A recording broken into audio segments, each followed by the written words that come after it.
Welcome back to Taival Outdoors. My name is Joel. I'm here at Riihimäki, Finland at the International Sportsman Fair, which is in Finnish called Kansainväliset erämessut. So actually it's an outdoor fair to be more exact. I'm here at 511 Finland's booth. This is the new Rush 100 backpack. And I'm here today to film a video about how I would pack this for, let's say, summer or maybe pre-season trip that lasts a couple of nights. So maybe one afternoon, one full day of hiking, and then one morning and off you go. So roughly 3 days worth of gear, the 60-liter backpack shouldn't be an impossible task. This is exactly as the backpack comes. Only thing that I've added now is, beside my name tag there, is a MOLLE compatible panel for my first aid kit. But we'll come back to this a bit later, and I'll go through why I keep the first aid kit here on the waist belt always. But let's start with the most obvious one and go to this bottom section of this backpack. This is where usually most people, myself included, would keep their sleeping bag. I have Carinthia Defense One top sleeping bag with Carinthia's own polycotton inner or liner. And while that might be or might sound a bit excessive for summer use, you never know how cold summer nights will be in Finland, and you can always, of course, detach the inner if you so choose. But of course, inner has other functions as well besides just providing warmth, so it also keeps the main sleeping bag clean. So if you go inside your sleeping bag, maybe you've been sweating and so forth during summer hikes, you don't need to wash the sleeping bag itself, you can only wash the inner, so it has a double function. With the sleeping bag, I will also put in my shelter, my old and trusted DD Hammocks 3x3 meters tarp. This package has the tarp itself, all the guy lines and ridge lines, and also pegs to put everything together and make the shelter, everything you need inside this one pouch. The point being that I don't have to open up this bottom section before I get to the campsite in the evening. So first there's the shelter, and once shelter is set up, I can then pull out my sleeping bag. And you can never go wrong with a bit of extra cordage, so I have some 550 cord here to assist me in setting up the shelter if it's a bit difficult spots. Maybe there's not that many trees to hang the tarp from, so extra cordage for that, or just putting together a clothesline or whatnot. Can't go wrong with that. So there's the sleep system and shelter set up. Of course, there's still need for a sleeping pad, which I do have here, but let's attach that to the bottom after we pack the whole pack itself. So then you can unbuckle these two compression straps and go inside the main compartment, which, by the way, does open up quite nicely. It has a big clamshell opening. And the first thing we need to do is, of course, put the hydration bladder in. So due to the fact that this has quite rigid internal frame, it doesn't really matter which way around you put this hydration bladder. If you have the hose on this side or this side, it's up to your individual preference. Then I will just route this tubing through here. I like to keep this on my left shoulder for reasons that stem from military exercises, because you tend to have your rifle on your right shoulder, so it makes sense that the hydration hose is then on your left one. Then, of course, always remember to strap in your hydration bladder, so once it empties, it doesn't just flop around in the backpack, but stays nice and rigid. Next up, we go with spare clothing, underwear, mid-layer, everything, especially during summer, can be fit inside quite a small package. This is Marine Corps stuff sack. If it's good enough for Marine Corps, it's good enough for me. It has a purge valve here, so excessive air can be got rid of quite easily. So that's it there at the bottom. The thinking is that I will probably not need to change clothes during the day, but only do that then when I get to the camp. Maybe put some fresh clothes in the morning, or what I prefer to do is to put at least fresh pair of socks or some type of underwear when going to the sleeping bag itself. So that can stay there.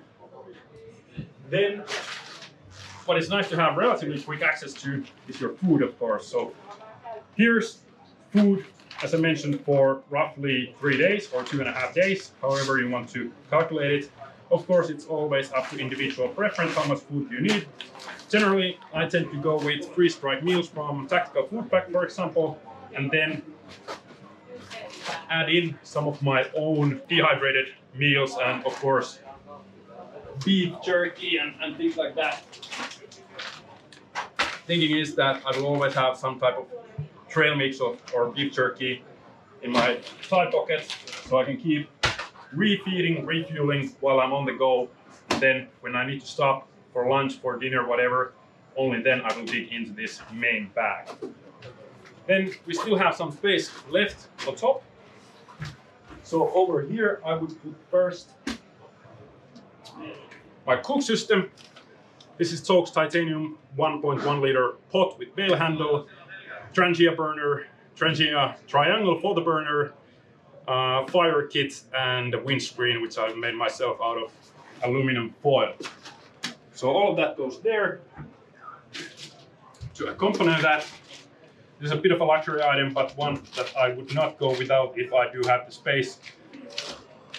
Very heavily used, but well-serving coffee pot, and inside of it I have my actual coffee grounds, so it doesn't take extra space, because otherwise, of course, coffee pot this big is kind of a wasted, kind of dead space then inside the pack. So good to have at least double function for it and keep the coffee inside of it as well. Now there's still a bit of room up top, so here I would put my rain gear, which is Chugo Systems Zip Poncho. And not only is poncho good because it provides you more airflow than, let's say, a Gore-Tex jacket, but it also covers your backpack, so you don't need to carry another rain cover for the pack. You can just throw this on yourself and on the pack and you're good to go. This also has a double function again, so it works as a bivy bag when I go to sleep, so I don't have to necessarily hold the tarp in a way that I would have some kind of a ground mat made of the tarp as well. I can use all of the 3x3 meter tarp as coverage from above, and then put my sleeping bag inside the bivy bag, and don't have to worry about ground moisture or things like that. It does provide a bit of additional warmth as well, so I don't know, never leave home without. It's not as tight fit as it seems because I haven't really packed those meals that well, but anyway, that's all good and in there. Now, coming to these side pockets, over here, I would put my Katahdin Hiker Pro. This is a very beefy but excellent water filtration system. So it has an actual hand pump that you can use, as well as active carbon filter in it to filter out bad taste out a bit. So very good. It's a bit bulky, but it does make up for it with its ease of use and performance that it gives. Excellent piece of water purification kit. And to go with that one, I have also a couple of other items related to drinking. You never know if your hydration bladder is going to fail, so I always carry an extra bottle with me. And instead of having a solid bottle, again wasting up the space inside, I have this Hydrovac Stove 1 liter bottle that goes inside the side pouch as well. It's there just in case. And yeah, you could argue that it is still wasted space and wasted like an extra weight, but it's worth its weight in gold if your hydration bladder does fail. Then you need something to drink out of, and also this particular kuksa is big enough so you can eat your morning porridge and such straight out of this as well. I like to keep this outside of the pack, not just because it looks cool, but because after you drank from it, it tends to be wet, so you don't want to bring wet things inside your backpack. Which then does lead us to the second piece of my rain gear, my gaiters. These are from New Zealand company called Aspiring Safety, and as you can see, quite heavily used, and that is one of the main reasons why I want to keep those wet and muddy gaiters outside of the pack. So let's attach these to the pack once we put everything else inside. As a final note, then these go on. On the other side pouch, I will put my fuel for the stove. I like to keep this separate from my food, from my cook kit, and of course clothing, sleep kit, whatever. So there's a carabiner, so you could hang it completely outside your pack, but we have the space, so why not use it? It goes there, this side pocket. Then we move on to the small but important stuff. So there's a bit of an admin pocket here in front, which as you can see is still quite large. It's not very deep, but it does make up for it with the how tall it is. And inside all the small stuff. So we have extra batteries for GPS, bug spray, sunscreen, it is summer after all, repair kit, and then mosquito head net. And always remember, pack some tissues with you. I don't like to carry a full roll of TP with me. I always have many packs of tissues distributed in my pockets, my pants, jacket, and of course in the actual backpack itself. So just remember to remember to have enough of them instead of carrying just one big roll of toilet paper and then having to worry about if that gets wet or not. Repair kit, absolutely essential. It doesn't have to be big for it to be really useful and worth its weight in gold. So all the small stuff is now there, easily accessible and quite nicely organized. On top, there's another pouch for smaller items such as your keys, wallet, whatever you might want to have there. But inside here is actually a fleece-lined pocket for sunglasses. And they do fit even these bit larger type of sunglasses that don't fall quite as flat as some of the others. So good place to store them, and because it's fleece-lined, it doesn't scratch the lenses. Then we are nearing the end. Of course, we need to have this sleeping pad with us. I like to store this outside of the bag for two reasons. One, obviously, it's a very large piece of kit and it would take a ridiculous amount of space from the inside of the pack. But the second thing is that I will also use this as a sit pad. So it's good to have there readily accessible outside of your pack. Then a few other items that I would carry outside of my pack. Gloves, not necessarily something that you would wear when hiking during summer, even in Finland, but these are flame resistant, so you can handle campfires and you can handle your cook kits, hot pots and whatnot, handling the Trangia burner. So it's good to have those easily accessible as well. Just hang them from the waist belt. Then gaiters, I just strap these to the topmost compression strap, and then have another compression strap to come over these, so they are not going anywhere. And finally, we come to the first aid kit, which I will keep attached to the waist belt on my left hand side. And the point being that this kit is now readily accessible. So if something goes wrong and you really need that stuff, it's there.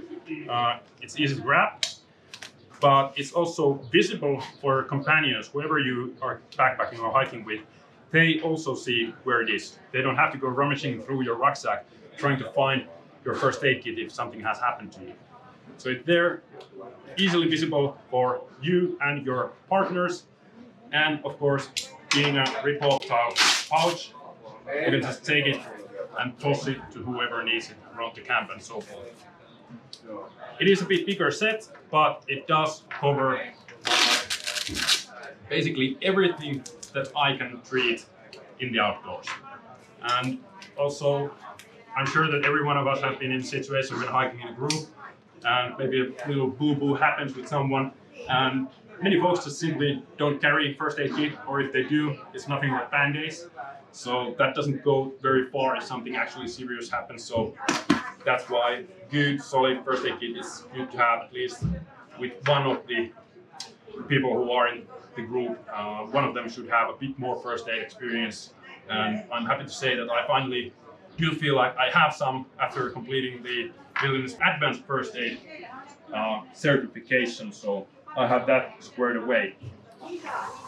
And that's pretty much the ruck itself. On note of first aid, I do carry at times high visibility sit pack, and inside of this is the biggest SAM splint there is available. So I've just folded SAM splint inside of this sit pad. So if something does go wrong, someone breaks a leg or something, there's splinting material available, and it being such a bright single color, you are unlikely to forget this on the ground after you had your break and sat on it. And I'm sure that my American viewers will ask, where is your tourniquet? So don't worry, I have it here attached to my Hill People Gear kit pack. This one is always on my chest when I go outdoors, never leave home without it, and it's there to complement the big first aid kit and the splint, and doesn't go anywhere far. It's accessible with both arms and so forth. It's good placement for a tourniquet, and I have that with me as well. But not something you want to toss inside your rucksack and then try to find it when someone is bleeding out after they hit their leg with an axe or something. So always keep, if you carry tourniquet, know where it is and have it readily and fastly usable, and make sure that everyone knows where the first aid stuff is always. But that's pretty much it. Rush 100 has 6 liters of capacity. As you saw, I still have a bit of space left here in the main pocket, on top here, and a bit in front. And this side pouch is quite empty as well, so definitely would accommodate more, for example, food for longer trips with this kind of summer loadout that I have right now in it. If you have any further questions, I'm happy to answer those in the comments down below. I will be testing more of this 511 Tactical Rush 100 this summer now moving forward, and let's take a closer look at the backpack and its features in some other video. But we'll have to wait for that still for a while after I've done proper testing, and then we'll get back to it. But that's how I would pack 511 Rush 100. Thanks for watching, and I will see you all in the next one.